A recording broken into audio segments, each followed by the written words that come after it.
After looking at the game on Saturday, you thought that, as many of us did, that the LSU defense looked confused and soft, two things you never want to see a defense look like. After having watched the game a little bit closer, was it things that Missouri was doing or fundamental breakdowns for LSU, in your opinion?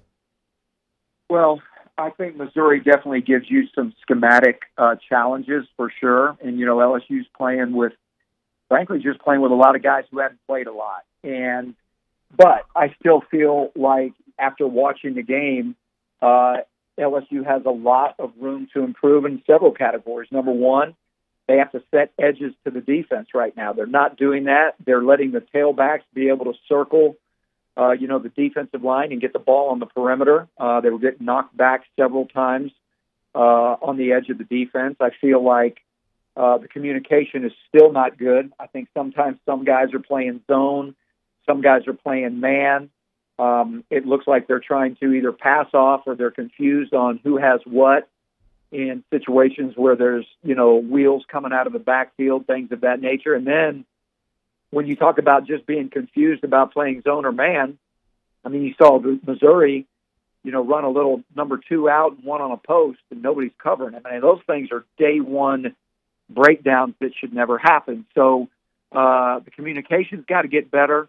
The physicality's got to get better, and the open field tackling has to get better. The first touchdown where they threw the flea flicker, the safety's coming over the top to save it and tackle it, and he just takes a bad angle. There's bad eyes by the secondary into the backfield. Their eyes are getting them beat. So all of those little things that can definitely be cleaned up and they can play better, they're definitely out there on the table for these guys to be able to improve on. Coach, you're a defensive guy. I mean, you've been a defense coordinator, obviously, in your past. How is the communication that bad? How are things getting lost in translation this bad, where you've got so many breakdowns, so many mental errors, where guys are running free and there's not a defender on the TV screen? Yeah, Jacob, it's interesting. I don't know. I don't really know the answer to that. You have to be sitting in the meetings and be at practice and things of that nature to really see what the problem is. At some point, whether you got to play one coverage or two coverages the whole game, you got to be able to have these guys communicate. And make no mistake about it, a poorly called defense executed perfectly or perfectly is much better than a great called defense not executed at all. And, sometimes I think defensive coordinators, and I'm not saying this is the case with Bo Pelini, but sometimes defensive coordinators get caught up so much in having the exact call that things can get confusing. And I don't know that that's the case, but I do know this, that right now to get LSU's defense fixed, less is more probably, meaning let's go less defense and more execution where there isn't so much thinking, because they've got talent. It's talent that hasn't played a lot in some spots, but they've got talent, and these guys just got to get on the same page. Gene Chizik is our guest. Coach, in your career, when you felt like your defenses were having problems communicating, what steps would you take? A simplification, I understand, but what steps would you take in practice to improve communication? Well, one of the things that we would do is we wouldn't let them communicate at all with their mouth. So one of the things that we made them do is we made them do hand signals the entire practice.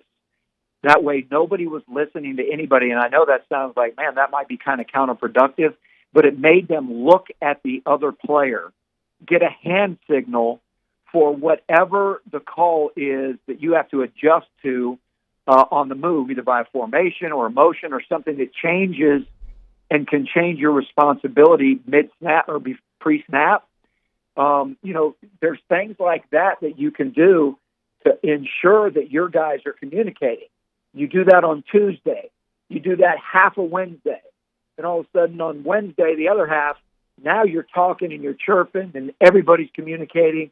And you're doing that on Friday and you're doing that in the walkthrough. So there's things you can do to make sure that guys are looking at the other individuals, making sure through hand signals or whatever it is, we're on the same page.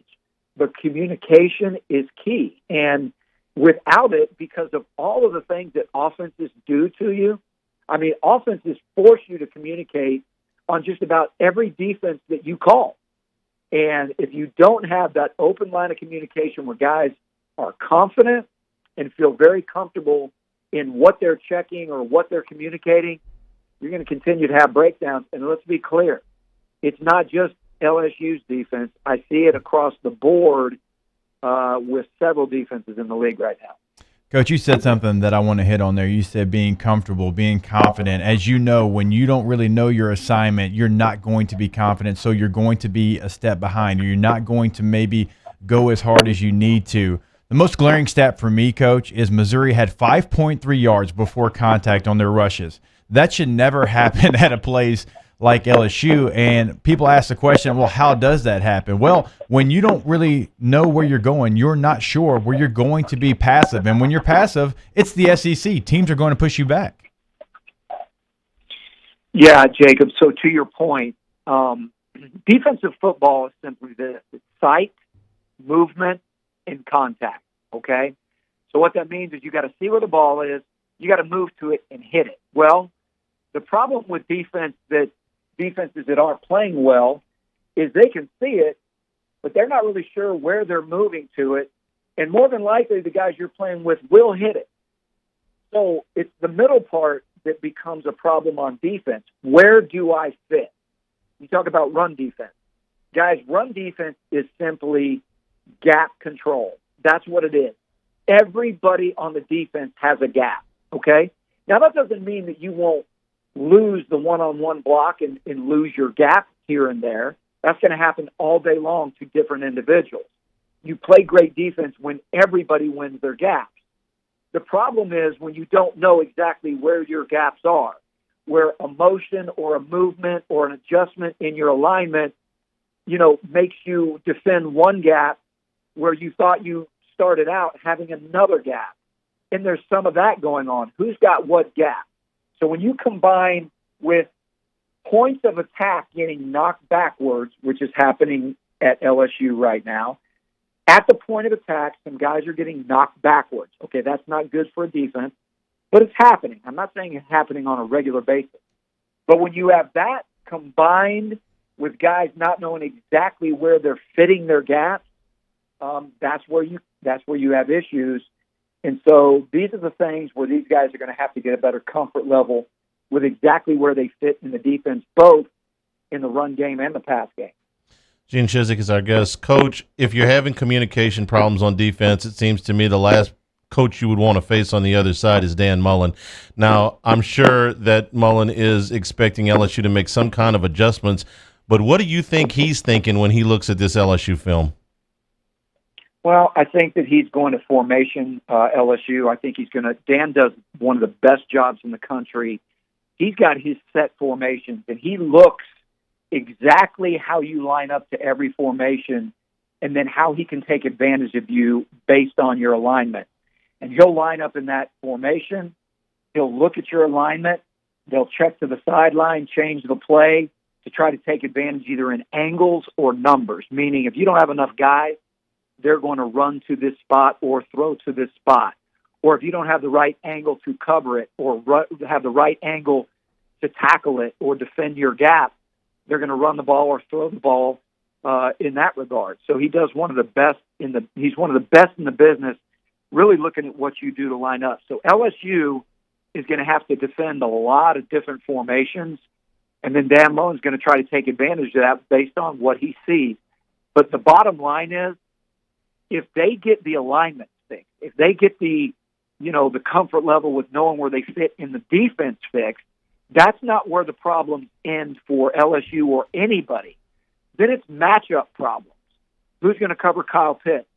Who's going to cover Kadarius Toney? Who's going to be, on several? I mean, I can go down the list, but they can give you nightmare issues with matchup problems. So not only does LSU got to get the things fixed that we know are glaring, they also got to win the one-on-one battles. And against Florida, nobody's been able to do that consistently yet.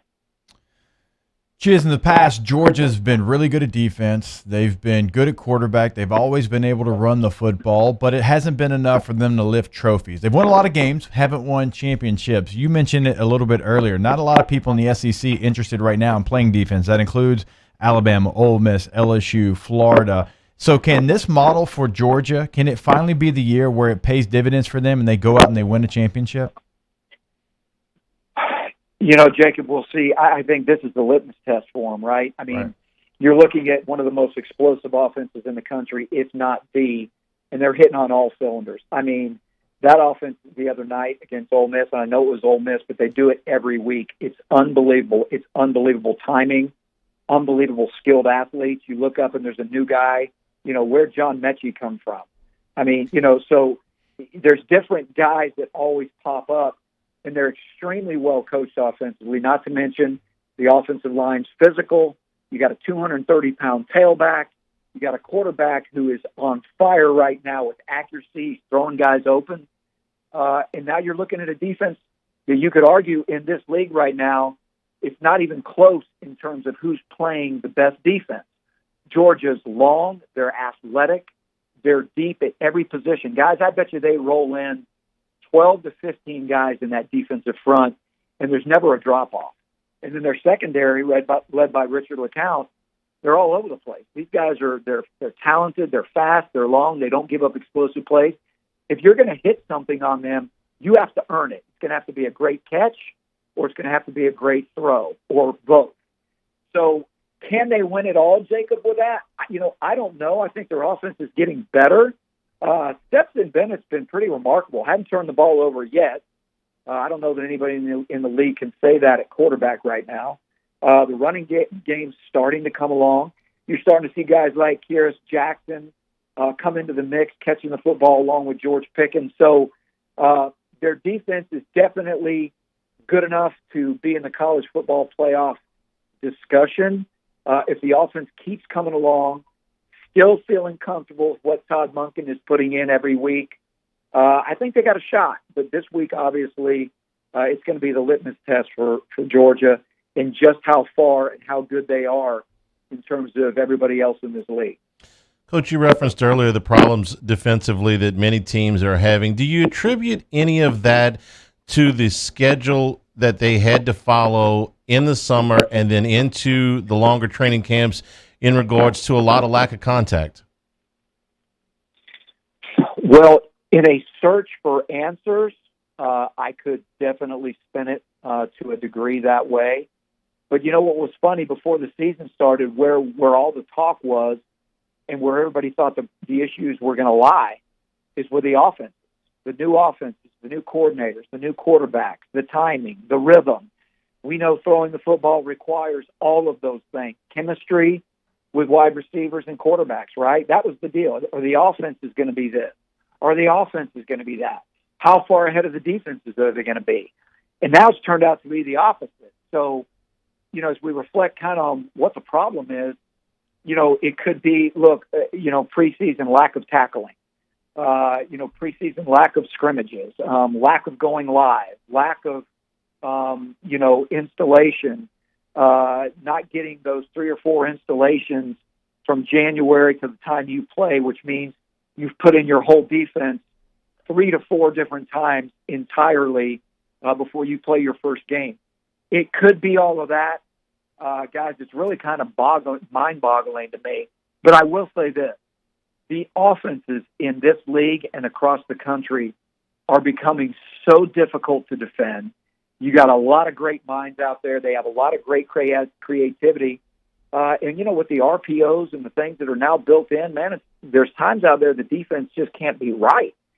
And but that's the challenge and the charge of all the D coordinators out there. How are we going to stop all these things? There's motions, there's jet sweeps, there's unbalance, there's tempo, there's all these things that are defensive coordinator nightmares. But the reality of it is, guys, unfortunately for guys out there making a lot of money coaching defense, it's not going to change anytime soon. Oh, you mean they're still going to let the linemen go down the field is what you're saying, right? Oh, absolutely. Don't think that's going to stop. Coach, we appreciate your time. Thanks so much. Enjoy the football this weekend, and we'll talk to you soon. Appreciate it, guys. Y'all have a great week.